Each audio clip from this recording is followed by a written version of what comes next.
Мацаг бахан хойнолд 18 дэх 19 дэх саруудын хооронд 4 заримдаа 5 өдөр байдаг бөгөөд тэдгээрийг хаагийн өдөр буюу завсрын өдрүүд гэж нэрлэнэ. Энэ хугацаанд бахаачууд аяамахын өдрүүд буюу завсрын өдрүүд гэж нэрлэнэ. Энэ хугацаанд бахаачууд найз нөхөд болон хамаатан садангуудтайгаа баярлан цэнгэлдэж тэдний дүнд буй ядуу зүдөг тэтгэн халамжилдаг уламжилтай. Жилийн 19 дэх сар буюу ноёрхол сар эхэлснээр мацаг барих үе эхэлдэг. Мацаг барих 19 хоногийн турш бид нар урах нарнаас шингэх хүртэл идэж уухаас татгалздаг. Бид үүр цайхаас босч бурхандаа мөргөн түүний хишиг ивэл бүхэн талархал илэрхийлнэ. Дараа нь орой нар шингэх хүртэл юу ч идэж уудаггүй. Нар жаргахад мөргөл уншин мацгаа тайлна. Мацаг барилтын 19 хоног биднийг бурханд бусад үеэс илүү ойртуулж өгдөг юм. Бид мацаг барьж байхдаа бэлэгдлийн хэлбэрээр бурхан зориулсан хайраа түүний зарлиг сургаалыг чанд сахиж үнэнч байхаа илэрхийлдэг.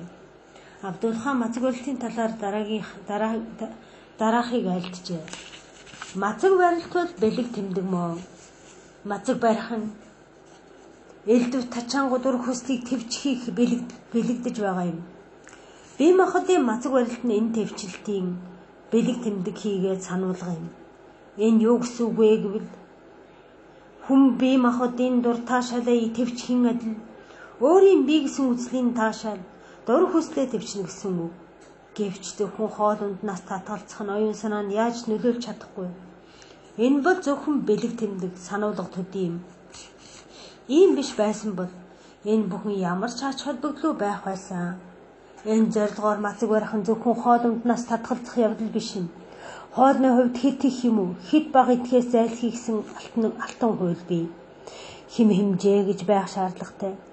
Энэ идэхийг нэгэн шашны бүлэг байдаг. Тэд хоолноос туйлын байдлаар татгалзах номлолтой тул идэх хоолоо хажмаар багсах нь эцэст нь юу ч идэхэ болдог байна. Гэвч үүнээс болж тэдний оюун ухаан сул дорой болсны улмаас бурханд үйлчлэх чадлагүй болно. Тэрээр тодож харж чадахгүй гэжээ. Нар урахаас өмнө бид мөргөл бясалгал үлдэнэ. Яг энэ цаг хугацаанд зориулан бахаалагаас нээсэн маш сайхан мөргөлүүд байдаг. Тэгээд нар мандахын өмнөхөн бид өглөөний зоогоо барина. Үүний дараа нар жаргах хүртэл өдрийн туршийн мэдэж уудаггүй. Мацаг барих хугацаанд бид урд өмнөхөөсөө ч илүү бахаалаг хайрлан түүнд зориулсан хайрынхаа төлөө мацаг барьж байна гэдгээ үргэлж сандаг. Нар жаргасны дараа бид мацгаа тайлан мацаг тайлахын өмнө болон хойно мөргөл уншина. Бахаалаа мацаг барилттай холбогдуулж хэд хэдэн сайхан мөргөл зохиосон боловч бид энэ үеэр бахан ариун судрын аль ч мөргөлийг уншиж болох юм аа. Бид уншигчдаа зориулан мацгийн үеэр уншиж болох нэгэн мөргөлийг толилуулъя. Эзэн Тэнгэр минь таныг магтан мөргөмжлөе. Харанхуй гэрэл түүж олны хөлний дугны усхан бичмэл судрын утгыг тайлан их хүчгийн хуулиас дэлгэсэн. Энэ үүдэл нээлтийн тань нэрийг барьж намайг бол миний ойр дотны хүмүүсийг таны гигэн алдрын диваажин руу дүүлэхэд туслан таны эвнэгдлийн асардар багтахт нь эргэлзэгчдэд саад болсон эргэлзээ таны эзгийн хэвэртгээс ариутгахыг танаас хүсэн залбирая. Эзэн минь би бол таны илгэсэг хайрын холбоосоос бататгаж таны өршөөлийг элийн имжээрээс зөөрсөн нэгэн билээ. Надад болов миний хайртай хүмүүст энэ дэлхий хийгээд ирээдүйн ертөнцийн сайн сайхны соёрхон хайрл. Тэгээд амтэн бүхнээс онцгойлсондоо хүртээдэг далдын бэлэг хишгээрээ тэднийг тэдэг. Эзэн минь энэ бол таны шадар зарснартаа баримталж байхыг айлтсан мацхийн өдрүүд үлээ. Танаас бусад бүхнийг бүрэн умартаж зөвхөн таныг бодож мацаг барьдаг хүн буйнаар дэлгэр. Эзэн минь танд дуулууртай байж таны сургаалыг дагахад минь надад болон тэдэнд тусалж хайрл. Та бол өнөхөө сонгосон бүхний хийх хүч чадалтай билээ. Бүхнийг мэдгч бүхнээс ухаанд нь танаас өөр бурхан үгүй. Бүх ертөнцийн эзэн бурхнаа магтан өргөмжлөе. Бахаалаа мацаг барилтын бахан жилийн эц хүртэл үргэлжлэдэг. Шинэ жилийн эхний өдөр буюу 3 сарын 21-ний өдөр мацаг барилт дуусдаг. Шинэ жилийн өнөөдрийг бахаачууд Наврузын баяр хэмээн тэмдэглэдэг. Ажил хөдөлмөр бол мөргөл юм. Бахавлагын нэгэн хууль нь хүн бүр ажил хөдөлмөр эрхлэх тухай хууль юм. Гуйлгахгүй амьдралдаа арчаагүй залхуу байх нь нүгэл учир энэ нь бахаа шүтлэгт хоройтой. Энэ үйл хэрэгт хүн бүр заавал ажиллаж хөдөлмөрлөх үүрэгтэй бөгөөд ажил үйлсээ дэлхийн хүн ардын төлөө гэсэн сэтгэлээр хийх юм бол энэ нь бахаачуудын хувьд бурхан шүтгийн нэг хэлбэр болдог юм. Бахавлаа хэлэхдээ хүн бүрт урлаг, худалдаа, наймаа зэрэг янз янзын ажил хөдөлмөр мэргэжил эрхлэхийг зарлиг болгосгүй. Бид ажил хөдөлмөр эрхлэх явдлыг эдүгэ хамгаас үнэн бурханд мөргөх үйлдэл адилтгасны болгоно. Бурханы инэрл, ивэлийн тухай тунгаан эргцүүлж өглөө үдэш түн талархал өргөгдөн хүмүүсээ гэсэн билээ.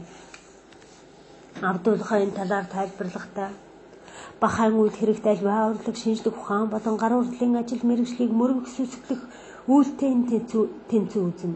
Жишээлбэл ширхэг цаасыг чадах чинээгээр өөсөвгөө хийхин тулд нэм байлан сэтгэл гарган хөдөлмөрлөж байгаа хүн бурхан талархал өргөн буйтай адил юм а. Товчоор хэлбэл чин сэтгэлийнхээ гүнээс хүмүүн төрлөختний тусын тул гэсэн сэтгэлээр гаргасан альва хичээл зүтгэл бол мөргөлийн үйл мөн. Хүн төрлөختөнд үйлчилж хүн ардын хэрэгцээг хангана гэдэг бол мөргөлийн үйл мөн. Буян үйлдэж үйлчлэх нь мөргөл гэжээ.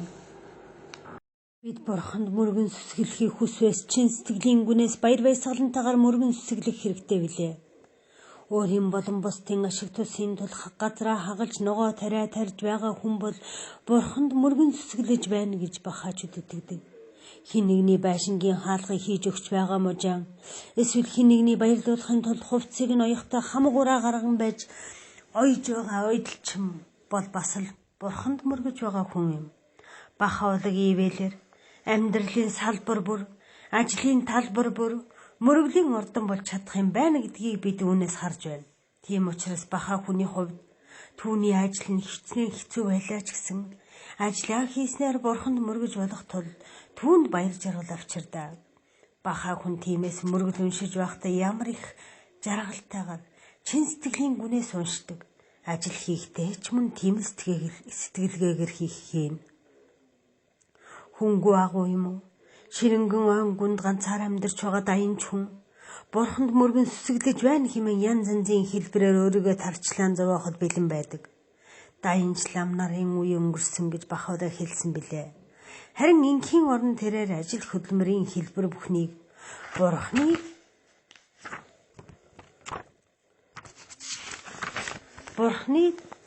бурхан шүтгийн үйлдэл энэ тэнцүү байр суурьтай болгосон юм. Бид ажлаа мөргөл хэмээн үзэж сүсэг бишрэлтэйгээр гүйцэтгэх юм бол ядарч залхахгүй.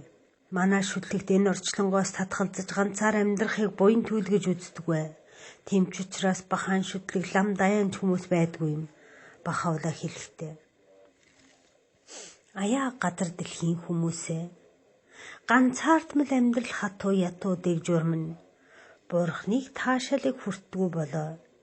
Эрдэм мэдлэгийг эзэмсэн ухаанд хүмүүс эдүгэ баяр жаргал ангилан үнэрийг авчрах тийм арга замыг хайваас сохино. Дээрх байдлаар амьдрах нь мухар сүсэг хийдэмий төсөөллийн доод хэлбэрээс гаралтай тул ухаанд хүмүүс зохихгүй үйл юм.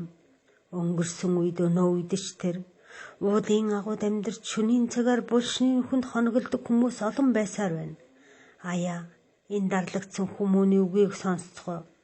Энэ зам ойрхон шудраг зөвлөхийн айлцныг дагагтун. Чиний төлөө бүтээсэн бүхнээс бүү татгалзагтун. Тариалангийн тал байж тэр, ажлын талбарт ч тэр бурханд мөргөн сүсгэлцгээе. Цуцалтгүй үнж хөдөлмөрөөрөө бурхан талархал өргөж, хүн төрлөختний тусын тул зүтгэх үйлсээрээ бүтээгчтэй чин сэтгэлийн мөргөл хайрлая. Бурхнаас нэрэн цагт хайлтсан хуулийг санацгаая. Үнэт цагаа залхуу хойрог байдал бүрэгдэн. Өөрт болон бусад ашиг тустай зүйлийг эрхлэхтэн. Тэнгэрийн заацаар нь мэрэгэн ухаан тайлбарын өдрийн од гэрэлтэн туяарч буй. Сургаал бичигт инхүү айлцныг болгоогтун. Бурхны мэлмит хамгийн их цэрлэл хүртэх хүмүүс нь залхуурн сууж, гуйлга гуудаг хүмүүс юм. Материалыг арга замын чөдөр тушаанд баригдлагүй бүхэл итгэл найдвараа хамаг хэрэгцээг хангагч Бурхан Тэнгэрт даатгагтун. Хэн нэгэн хүн гар урлал худалдаа 8 зэрэг хөдөлмөр эрхэлвээс энэ ажил хөдөлмөр нь өөрөө Бурханы хувьд мөргөл сүсгийн үлдээ тэнцэн үнэлэгдэнэ. Энэ бол чухамхүү түүний хязгааргүй бүхний ивэгч хайр шихийн бэлэг тэмдэг болоо. Бурханы үйлд хэргийг түгээхгүй. Баха хүний үүрэг нь юу вэ гэж та нар асуувал баха хүн нэгдүгээрт үйл хэргийг судлах, хоёрдугаарт үйл хэргийнхээ сургаалыг дагаж мөрдөх, гуравдугаарт үйл хэргийнхээ зарыг тарах үүрэгтэй гэж бид хэлнэ. Бурхан хүн бүр түүний үйл хэргийг өөрийн чадал чинээгээр түгээн дэлгэрүүлэх үүргийг даалгасан болоо гэж Бахаула хэлсэн байдаг. Бахаула ингэж хэлсэн байна. Бурханы үйл хэргийг түгээх нь яагаад бидэнд тийм чухал юм бэ? Хүн өвчин эмгэгт нэрвэгдэн шаналж байхдаа нэгэн эмийг олж уунгуудаа тэр даруй эдгэрсэн бол тэрээр тэр эмээ хайрлан гамнах нь мэдээж. Гэхдээ түүний нэг нөхөр адил өвчнөөр өвдөн шаналж байхыг харвал тэр хүн юу хийх байсан бэ? Эмээ зөвхөн өөрөө хэрэглэнэ гэд харамлаад байх уу? Мэдээж үгүй. Энэ эмийг уул даруй эдгэрнэ гэж найстай баяртайгаар өгнө. Бахаула болбос бүхнийг мэдгч мэрэгэн эмч бөгөөд тэрээр биднийг бүхий л өвчин эмгээс ангижруулж чадна. Ангижруулж чадах гайхамшигт эмийг авчирсан билээ. Тэрээр үзэн ядалт, мухар сүсэг, сэтгэлийн мухардалт, зөрчил тэмцэл зэрэг дэлхийн хүн ардыг устгаж байгаа өвчнөөс ангижруулах эмийг авчирсан юм. Энэ эмнээс хүртэн өвчнөөс ангижирсан жинхэнэ баха хүн бусдыг мөн л өвчнөөс шаналж байгааг харуул зүгээр сууж чадна гэж үү? Мэдээж. Тэрээр Бурханы сургаалаас ахын дүүстэйгээ хуваалцахыг эрмэлзэн. Баханчлалт Бурханы сургаалыг номлон түүгээр дэлгэрүүлэх ажил үүрэгтэй тийм тусгай хүмүүс гэж байдгүй. Тиймээс үйл хэргийг хүн ардад түгээх үүрэг хариуцлага нь хувь сүсэгт нэг бүрт оногддог юм. Бид ямар ашиг сонирхлын үүднээс Бурханы сургаалыг бусдад түгээдэг вэ? Бид айран байгуулах гэж байгаа биш. Мөн бид сургаалыг түгээснээр ямар нэгэн материалыг ашиг гордож байгаа юм биш. Бид чухам хүмүүсийг хайрладаг тул эрен цагт Бурханаас илгээгсэн тэр агуу хишгээс мөн тэдний хүртээсэ гэж хүссний үүднээс л Бурханы үйл хэргийг түгээдэг юм аа. Бид бусад хүмүүст өөрсдийн санаа бодлыг тулган шаардахыг хизээж боддгоо. Бөгөөд бидний үзлийг хүлээн авахыг хүсэхгүй байсан ч тэднийг хайрлана. Бид хүмүүс хизээж та нарын буруу, бидний зөв гэж хэлэхгүй. Зөвхөн Бахаулагаар дамжуулан Бурханаас илгээгсэн тэрхүү сургаалыг л хүмүүс хэлэх үүрэгтэй. Харин хүлээж авах эсэх нь тэдний хэрэг юм. Бусад хүмүүс зориулсан бидний хайр тэдгээр хүмүүс бахаа болж байгаа эсхээс үл шалтгаална. Бахаула бидэнд дараахыг альджээ. Аяа бахаагийн хүмүүсээ та нар бол бос Бурханы хайр болон ивэлийнх нь өдрийн одны үүрийн цол мөнгөийг газрууд юм. Хэл яриага элдв хараал үгс юм уу бусдыг дормжлон гутаах үгсээр бүү бузарлагтун. Мэлмигээ үлзэх хальвай зүйлээс хамгаалan өөртөө байгаа үнэт зүйлээ ил гарган харуулгатун. Түүнийг хүлээж бас зоригт нь биелж байна гэсэн үг.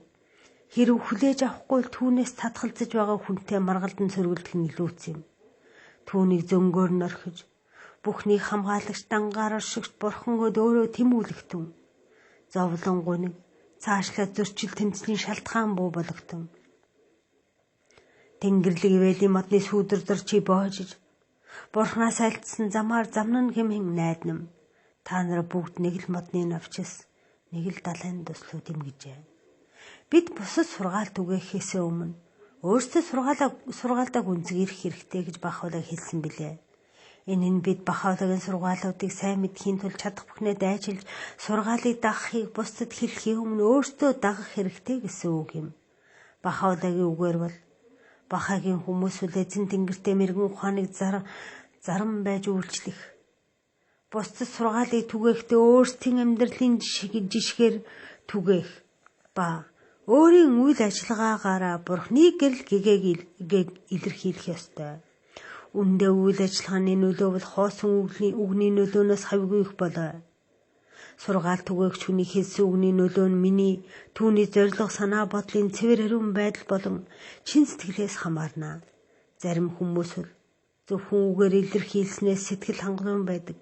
Гэвч аливаа хүний үнэн худал нь үйлдэлээр шалгагдах бөгөөд бодит амьдралаас шалтгаална. Үйл ажиллагаа нь хүний байр суурийг тодорхойлдог. Амнаас гарч байгаа үгс нь Бурхны тааллын амнаас гарч байгаа сургаал бичмэлд сийлэгдсэн үгстэй нийцж суух юм.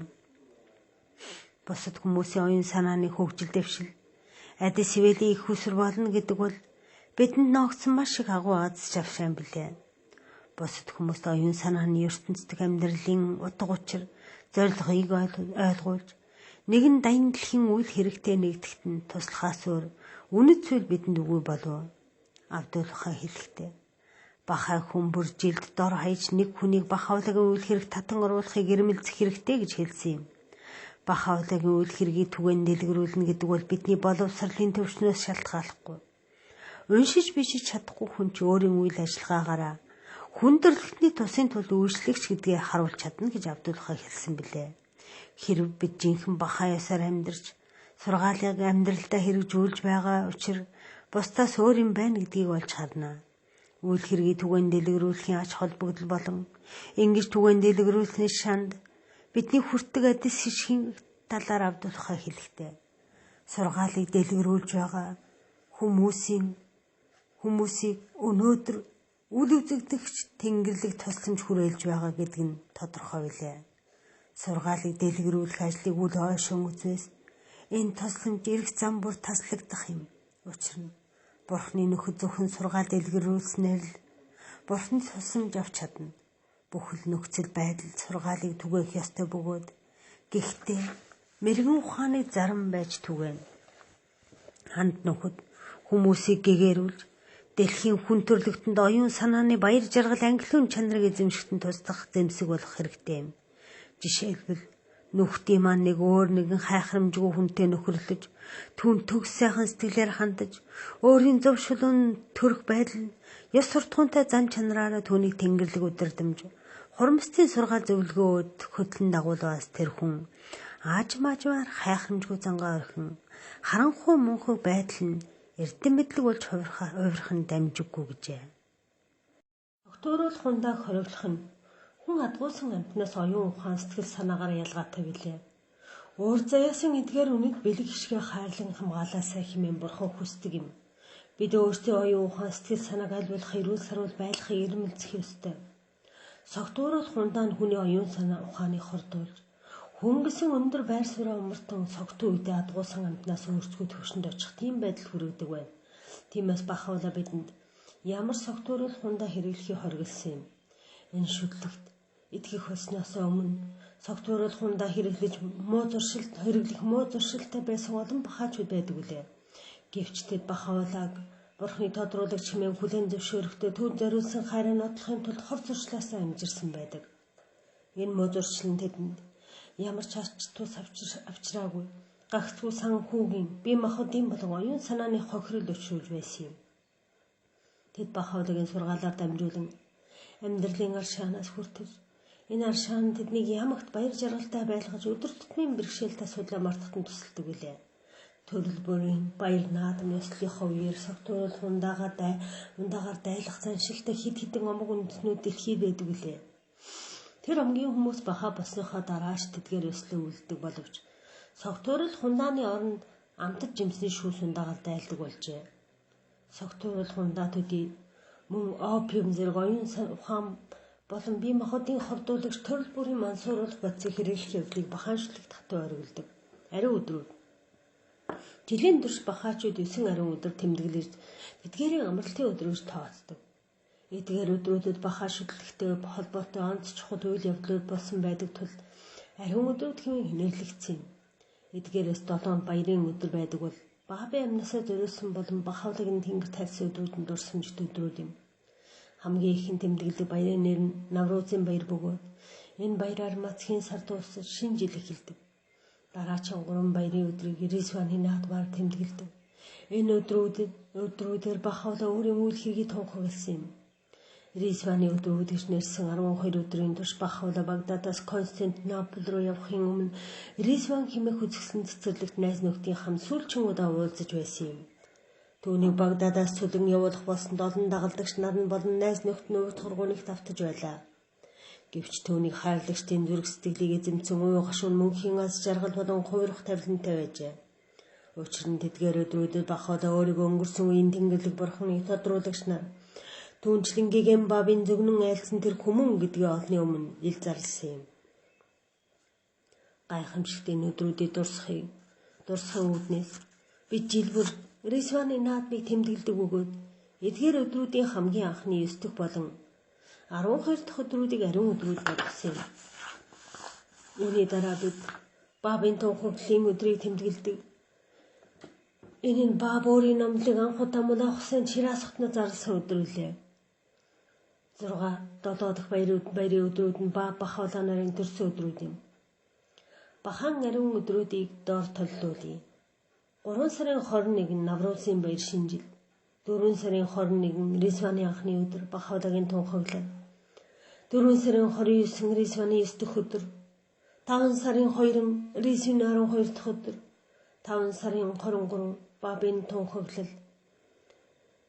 1844 он 5 сарын 22-ны нар жаргаснаас хойш 2 цаг 11 минутын дараа 5 сарын 29 Бахаулагийн тэнгэр тайлсан өдөр. 1892 он өглөөний 3 цагт 7 сарын 9 бабын амнасаа зориулсан өдөр. 1850 өдөн 10 дугаар сарын 20 бабын мэндэлсэн өдөр. 1819 11-р сарын 12 Бахаулагийн мэндэлсэн өдөр. 1817 Бахаачууд нар жаргаснаас нэгэн өдөр дуусаж нөгөө өдөр эхэлж байна гэж үздэг юм. Тиймээс эдгээр ариун өдрүүд нь бүгд өмнөх өдрийн нар жаргах цагаас эхэлнэ гэсэн. Жишээлбэл бабын тунхаглал 5 сарын 22-ны нар жаргаснаас хойш 2 цаг 11 минутын дараа болсон тул үүгээр эхэлж 5 сарын 23-ны нар жаргах цагаар дуусах юм аа. Бахаулагийн тэнгэр тайлсан өдөр 5 сарын 28-ны нар жаргах цагаар эхэлж 5 сарын 29-ны нар жаргах цагаар төгснө гэх мэт.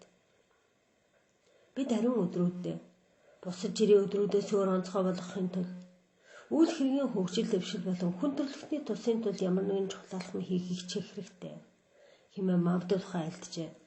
Бид энэ өдрүүдэд бахан төв юм уу бахан хичээл байгуулах, эсвэл сургууль юм эмнэлэг байгуулах зэргээр нийгэмлэг бүр өөр өөрийн чадал чансаа шаардах хэрэгцээний дагуу ямар нэгэн зүйл хийх хэрэгтэй гэсэн юм. Хувь хүний хувьд ч гэсэн бид хувийн болон нийгэмлэгийн амьдралдаа илүү сайн баха болоход маань тус болох ямар ч чухал шийдвэр гаргаж болно. Иймээс Авдулхагийн хэлснээр баярын өдөр зөвхөн сайн хоол идэж цэнгэж ярах хэмээр биш юм. Бахаулаа нарын тэнгэр тайлсан өдрөөр ч гэсэн бид зүгээр уй толон суудаггүй. Мэдээж эдгээр өдрүүдэд би уй тургуунагт автах нь ойлгомжтой боловч Бурхны тодруулагч нарт үн чигдгээ харуулах цорын ганц арга зам бол үйл хэрэгт өөрсдийнхөө амьдралаа зориулах явдал гэдгийг бид бас мэднэ. Бахаачууд ариун өдрүүдээр үргэлж хамтдаа цуглаж тусгай мөргөл уншдаг. Эдгээр цуглаанууд маш чухал. Яагаад гэвэл үүгээр нийгэмийн гишүүд эв нэгдэл батчдаг бөгөөд эв нэгдэл нь бидний тэнгэрлэг цэвэлийг авчирдаг юм. Авдулхай хэлэхдээ эв нэгдэл ба эв зохицолдоо нь Бурхны ханд нөхөд болон инэрл түүний шадар шивгчин нарын дунд өдрөөс өдөрт нэмэгдэхийг Бурхны хүсэл зоригоор шийдлээ. Энэ зорилго биелээгүй цагт үйл ажил яавч өөдлөн дээшлэхгүй. Эв нэгдэл, эв зохицол хүрэх хамгийн гарамгай арга бол оюун санааны цуглаанууд юм. Энэ асуудал бол нэн чухал агаа тэнгэрлэг шгийг татгагч цорнзон эдэл буйзаа гэсэн байна. Гэрлэлт бахааншлаг сахил хүрсэн амьдрал гэж байдгүй бид үздсэн билээ. Гэрлэлт бол бахааншилдэг чухал байр суурь эзлэх байгууламж юм. Агдаас хэмээн ариун судар Бахаулаа ингэж хэлжээ. Миний нэрийг дурсах хүмүүний төрүүлэхийн тулд гэрлэлт хүмүүсээ. Авдулхай хэлэхдээ бахаачуудын гэрэлтийн утга учир нь эрэгтэй эмэгтэй хоёр хүн оюун санаагаараа болон бие махбодороо холбогдоход боршино. Чингүсэд бүх хил тэнгэрлэг ертөнцийн амьдралдаа мөнхийн эв нэгдэл байх өгөөд бие биенийхээ оюун санааны амьдралыг дээшлүүлж чадна. Бахан гэрэлт бол ийм л байх ёстой гэжээ. Бахан гэрэлтийг хэрхэн үлддэг вэ? Бахан гэрэлтийг хийх шаардлагатай зүйлсүүд эрэгтэй эмэгтэй хоёр хүн гэрлэхээр зөвшөөрөл өгөх. Хэн ч хэнийг өвчээр авсууж болохгүй. Сүйд бүсгүй хархуу хоёрын эцэг их хэрвээ амьд сэрүүн бол гэрлэхэд зөвшөөрөл олох ёстой. Бахаулаа хэлэхдээ бид хүмүүсийн хайр нөхөрлөл эв нэгдлийг бий болгохыг хүссэн тул альва дайсагналцад зөрчилгүй гараасаа хэмээн эцэг эхийн зөвшөөрлөөр гэр бүл болохыг тогтоолоо гэсэн байна. Эдгээр шаардлагатай зөвшөөрлөг авсан бол хоёр тал оюун санааны чуулгадаа гэрлэх хүсэлтэд илэрхийлж чуулга хормын өдрийг товлож хормонд өөрийн төлөөлөгчийг илгээнэ. Хормын өдөр гэрлэхсэд цөөн хэдэн гэрчийн өмнө бахавлагаас нэн ариун сударт бичигдсэн мөрүүдийг уншина. Бид чухамхүү бурхны зарилгийг дагна. Сүйд бүсгүй мөн давтан хэлнэ. Бид чухамхүү бурхны зарилгийг л дагна. Үүний дараа сүйд хоёр ихнэр нөхөр болно. Гэрэлсэн он сар өдрийг оюун санааны чуулга бүртгэж авна. Оюун санааны чуулга байхгүй байсан ч гэсэн бахан гэрэлтийн дээрх журмаар үлдэж болох бөгөөд сүйд бүсгүй хархуу хоёр хэдэн гэрчийн өмнө гэрэлтийн дангарыг өргөнө. Абдулхай хэлэхдээ бахан ураг болох ёс бол талын бүрэн зөвшөлтсөл дээр үндэслэнэ. Тэд бие биедээ туйлын анхаарал тавьж бие биенийхээ зан чанарыг судлах хэрэгтэй. Тэдний хооронд бий болсон бат бэх гэрээс нь мөнхийн холбоо сулах ёстой бөгөөд тэдний санаа бодол нь ямагт хизээч мөхөшгүй үерхэл нөхөрлөл, эв нэгдэл болон амьдрал байх ёстой юм гэсэн юм. Энэ сургаалаас харуул гэрлэлт бол зөвхөн бид төдийг оюун санааны асуудал юм. Охид хөвгүүд маань гэрлэж байхад бид тэднийг худалдаж байгаа мэтээр биш, харин тэднийг эв нэгдлийн сүйдэр дор холбож өгч байна гэж үзэх хэрэгтэй. Зарим хүмүүсийн дунд сүйд бүсгүйгийн гэр бүлээ сүйд хархуугийн гэр бүлд юм уу эсвэл хархуугийн гэр бүлээ сүйд бүсгүйн гэр бүлд тодорхой хэмжээний энж төлдөг уламжил байдаг. Бахан гэрэлтэн тийм заншил байхгүй. Бахавлаа болон Абдулхагаас нээн төрүүлсэн гэрэлтийн төлөө унших сайхан мөрөглүүд байдаг ба эдгээр мөрөглүүд заавал унших албагүй бөгөөд хэрвээ хүсвэл хормын ёслолын үеэр хормын дангаргийн хамт уншиж болно. Хурим болон бусад баярын үед уйлс үндэстэн ястан бүр зугаацсан цэнгэлэг уламжилтай. Эдгээр уламжил заншлна гэхдээ хүний ёс төрөхөд тохирсон. Бурхны сургаалын эсрэг байх ёсгүй гэдгийг анхаарах хэрэгтэй. Хүн төрлөختний олон талд баялаг соёлыг баяжуулж байдаг ардын сайхан дуугууж байдаг. Эдгээр соёлын үеийг хадгалах явдлыг бахаачуд хөхүүлэн дэмждэг үлээ. Тиймээс бахан хормын үеэр эдгээр болон бусад сайхан соёлын өв заншлаа үйлдэж болох юм аа. Бахаа хүн бахаа биш хүнтэй гэрлэж болох уу гэсэн асуулт тавигдаж болох юм. Бахаа залуу юм уу охин бахаа биш хүнтэй гэрлэж болно. Харин ч бахаагийн нэгэн сургаал нь юу вэ гэвээс бүх ил шашны хүмүүстэй баяр баясгалантайгаар нэгдэх, гэгээн уулны айлтгагчийн тунхагласныг илэрхийлэх, альва үйл явдалтаа шудраг усыг баримтдаг, чин санаа, үнэн сэтгэлийг дагалдагч нар дэлхийн бүх хүмүүстэй эвтэй найртай баяр баясгалантай амьдрах ёстой. Учир нь альва эвээг тэгчээсэн холбоо нэв нэгдэл, эв зохицолд хүргэдэг агаад эв нэгдэл, эв зохицол нь дэлхийн ертөнцийн эмх журам болон улс үндэстнүүдийн амьдралын их үүсвэр юм. Энэ нүнгүй сайхан сэтгэлийн барилгаас бат бөх зурж, дайсагнал тэмцлээс ангид байгаа хүмүүн буйнаар дэлгэр. Бахаа биш хүнтэй гэрлэх гэж байгаа бахаа хүн юуны түрүүн хань болох хүндээ бахаа гэдгийг мэдэгдэж бахаан хуулийн дагуу гэрлэх ёслол үлдэх зөвшөөрлийг авах хэрэгтэй.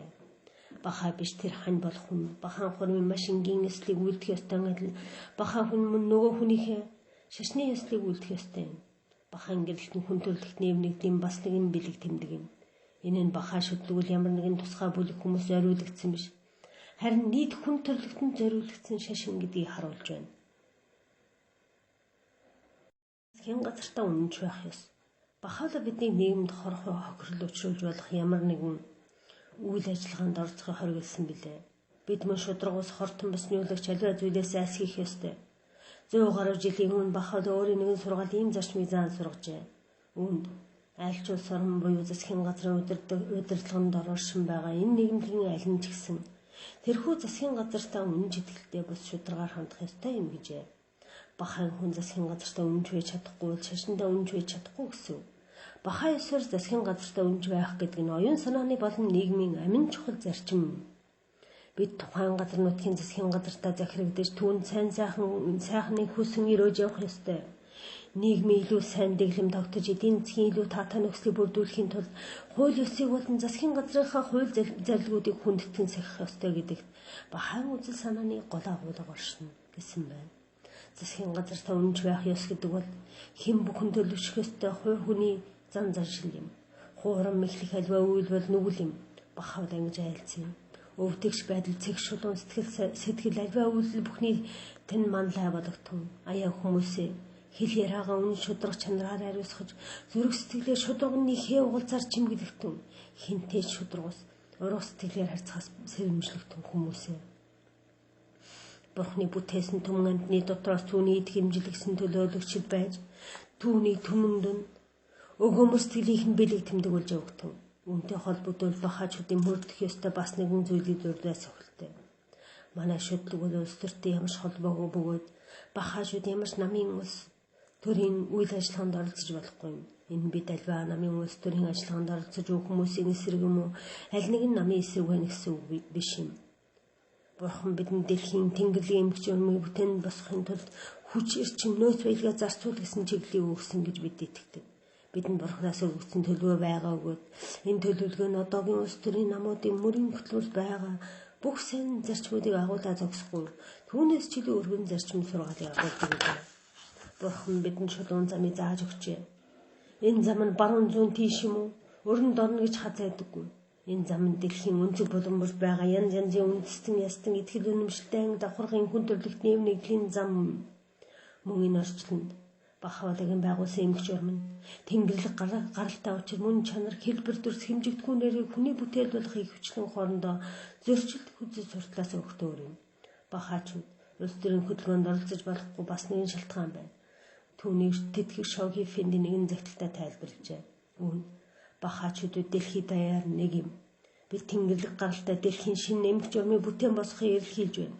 Бахаа хүн болгон өөр улс төрийн намын тэр дундаа огт эсрэг үзэлтэй намын гишүүн байвал бид яаж үүнийг бүтээх юм бэ? Бидний өвнөгдөл тэгвэл хаач вэ? Бид хүссэн хүсээг улс төрийн тэмцлийн улмаас хагаран ботох бөгөөд энэ бидний зорилгоос огт эсрэг зүйл юм. Жишээ нь Австрийн нэгэн бахаа хичнээн сайн үзэл санаатай ч гэсэн ямар нэгэн улс төрийн намын гишүүн болох эрх чөлөөтэй байх юм бол Япон, Америк эсвэл нэгтгэгт байгаа өөр нэгэн бахаа бас энэ эрхийг эдлэх ёстой. Харин энэ бахаа нөгөө Австрийн бахаагаас огт эсрэг үзэл санаатай намын гишүүн болчихлоо гэхэд хэлсдэггүй. Тэгвэл шүтлгийн эвнэгдэл хаач вэ? Энэ хоёр сүсгт нь нэгт ах дүү нар өөрийн ирэхгүй намынхаа хар яллаас болж Европын христийн шашинд дахин дүүгээ алан талах олон танд оролцож байсан шиг бие биенийхээ эсрэг ажиллах болно шүү дээ. Бахаа хүний хувьд өөрийн орон болон дэлхийн ертөнцийн төлөө үйлчлэх цорын ганц арга зам нь бол бахаавлагийн дэлхийн эмгч өрмийг тогтоохын төлөө ажиллах явдал юм. Энэ эмгч өрм аажмаар бүх хүмүүсийг нэгтгэж хүмүүсийг задраан бутраагч улс төр шашны бүлэглэлийн тогтолцоог устгах юм. Хүн хэрхэн бахаа болдог вэ? Би яавал бахаа болох вэ гэсэн асуулт бидэнд олонтоо тавигдаа. Зарим хүмүүс бодохдоо бахаан шүтлэг нь хүмүүсийг өөрийн байгууллагын гишүүн болохыг уран залдаг нийгэмлэг гэж боддог. Энэ бол өрөөсгөл ойлголт юм аа. Зарим нь бодохдоо бахаа шүд хүмүүсийн нэрийг өөрчилж тэднийг шашны шинэ бүлэглэл багтаахыг ирэмсдэг гэж боддог. Энэ мөн л буруу ойлголт юм. Бахаа болох гэдэг нь Бурхны нэгмэл чанар шашнуудын эвнэгдэл ба хүн төрөлхтний эвнэгдэлд идэхэн шашин бол байнга дэвшин хөгждөг бөгөөд зөрчил тэмцлийн төлөө биш харин эвнэгдлийн төлөө байдаг гэдэгт бас үнэмшилтэй болно гэсэн үг. Бахаа хүн бүх шашныг тэнгэрлэг гаралтай гэж үзэн бүх шашны эрэг тэгш үздэг. Гэхдээ бахаа хүн бахуулаг энэ цаг ирэн үед зориулж ирсэн өнөө үеийн Бурхны тодруулагч юм гэж итгэдэг бөгөөд бахаулаа нь бусад элч нарын адил аз жаргал эвнэгдлийн шинэрэн үеийг авчирлаа гэж итгэдэг. Хүн бахаа болохдоо өөрийн зүрх сэтгэл бахуулаг зориулсан хайрыг олж мэдэрдэг. Ийм л итгэл үнэмшил бидэнд байх юм бол бид бахаачууд гэсэн. Хэн нэгэн хүнийг бахаа шүтлэгдээ сүлэхэд ямар ч ёслол усан баталгаа хийх юм уу нэр бий солих шаардлага байхгүй. Өөрөөр хэлбэл итгэл бишрэлгүйгээр шашинтан болох гэж байхгүй бөгөөд итгэл бишрэлтэй байхын тулд ямар ч ёслол хэрэггүй. Авдуулахаа хэлэхдээ бахаалагийн сургаалын дагуу амьдарч байгаа хүн бол аль хэдийн бахаа хүн болчихсон юм гэж хэлсэн билээ. Бахаачуудын зорилт нь хүмүүст үйлчилж дэлхийн ертөнцид эвнэгдлээс жаргалыг авчрах явдал. Бахаачууд хүмүүний зүрх сэтгэлийг өөрчлөхөөр ирмэлзэж байна. Хүний зүрх сэтгэлийг зөвхөн Бурхны үгийн хүчээр өөрчлөх боломжтой. Авдул бахаа нэг удаа бахаа гэж хэмбэ гэж асуужээ. Авдул бахаагаас нэг удаа бахаа гэж хэмбэ гэж асуужээ. Тэрээр хариулахдаа бахаа байх гэдэг нь дэлхийн ертөнцийг хайрлах гэсэн. Хүн төрлөختний хайрлаж түүний төлөө үйлчлэх дайны дэлхийн их тайван ах дүүгийн барилгааны төлөө ажиллана гэсэн ажээ. Толь цэвэр байхдаа гэрлийг тусгаж авдаг. Харин бохир байхдаа ямар ч мэд тусгаж авч чадахгүй. Бахаачууд өөрсдийн шашнаа босод түгээн дэлгэрүүлж байгаа нь хүмүүсийн зүрх сэтгэлийн толийг бохирдуулсан үзэн ядах дайсагнах сэтгэл атгах сэжиг үзлээ санжруулан ариусгах орлого хийж байна гэсэн үг юм. Цэвэрэн сэтгэлд хүмүүс үнний нартай уулзрахад тэд гэрэл гэгээ насар хэмжээгээр тусган авч бусдад амжуулж өгдөв. Өнөөдрийн олон бахаачуудын бахаа болохоос өмнө өөрсдийн зүрх сэтгэл энэ эрен цаг үе тохирсон шин сургаалтаа болох шаардлагыг мэдэрч байсан боловч энэ зөв бэлгээг хэрхэн хэрэгжүүлэхээ мэдэхгүй байлаа. Шашин байваас зохих бүхэл сургаалыг агуулсан шин шашин байдаг гэдгийг тэд мэддгүй л байлаа. Тэд бахаа шүтлэгийн тухайн анх дуулан гутлын бол бурхны дуу хоолой мөн гэж итгэжээ. Учир нь тэд бахаа хоолойгийн тухай юу ч мэдэхгүй байхдаа ч бурхны дуу хоолойг зүрх сэтгэлдээ сонссон байсан юм. Тэд өмнөний нарны цэцгийг шулуун үлчин дурдсан цэвэр ариун толмид байсан бөгөөд бахаа болсноор нарны гоож авахлан тусхан авч эрхэлжээ. Зүрх сэтгэлийн тол хэдий цэвэр ариун байсан ч нар руу харахгүй харанхуй хിവэрл байх болно шүү дээ. Чохон ийм итгэл бишрэл үнний ухаарсан сэтгэл төрөнгүүдл хүн бахаа болдов. Бахаа болоод нэгэн хууцыг бөглөж, нэр хаягаагүй гарын үсгээ зурж, тухайн орны үндэсний онсын чуулгад бахаалаа итгэх болсноо илэрхийлэх ёстой байдаг. Ийм замаар тэрээр өөрийгөө бахаалаад итгэгч болдоо гэдгийг дэлхийн бахаа нийгэмлэгт зарлж байна гэсэн. Хэн нэгэн итгэл сүсгээ илэрхийлсэн хууцыг бөглөн хүлээн зөвшөөрсөн бол бахаа боллоо гэсэн. Итгэл бишрлээ илэрхийлсэн хууц нь гарын үсгээ дурснаар тэрээр хүндрэлтэнд энэ эрен үеийн тэнгэрлэг өдөрдамжинд нэг болох бурхнаас аягсан засаг захиргаагаар дамжуулан үйлчлэгээр өөртөө хандгаалсан байгаа явдал юм. Илэрхийллийн хууцыг тухайн орон нутгийн үндэсний онсын чуулгаас гаргадаг бөгөөд тухайн орнд амьдарч байгаа бахаалаад итгэх сүсгнүүдэд өгч гарын үсгэнд зуруулдаг юм. Гарын үсэг дурсан хууцыг орон нутгийн онсын чуулгууд нь үндэсний онсын чуулгад эргүүлж илгээнэ. Орон нутгийн онсын чуулга байхгүй тохиолдолд бахаа болохоо зарлаж байгаа хүмүүс уг хуудсыг шууд орон нутгийн онсын чуулга руу илгээж болно. Бахааг хүмбэл хүмүүсийн төлөө үйлчлэх хөгөөд тэдний төлөө мөргөн тоо томшгүй сайхан мөрөглийг дотроос би дараах мөрөглийг уншия. Инэрлэлт бурхан минь. Та хүндрэлтний нэгэн сүргээс бүтээсэн билээ. Хамаг амтан ах トゥ угийн барилгаатай байх ёстой хэмээн та айлтан сойрхсан билээ. Таны ариун биеийн өмнө тэд таны зарц бөгөөд хүндрэлт нь таны цацар дор хорогдож байгаа билээ. Тансагид баялагаар бэлгсэн таны ширээн хамаг амтан хурн цугларчээ. Таны ивэл хамаг амтныг гийгүүлнэ. Бурхан минь, та хамаг амтны өршөөлүүлээ. Та хамаг амтныг хангагч хамгаалагч үлээ. Та хамаг амтанд амьнас хайрлагч үлээ. Бас хүмүүр тавьяас чадвар хайрлсан.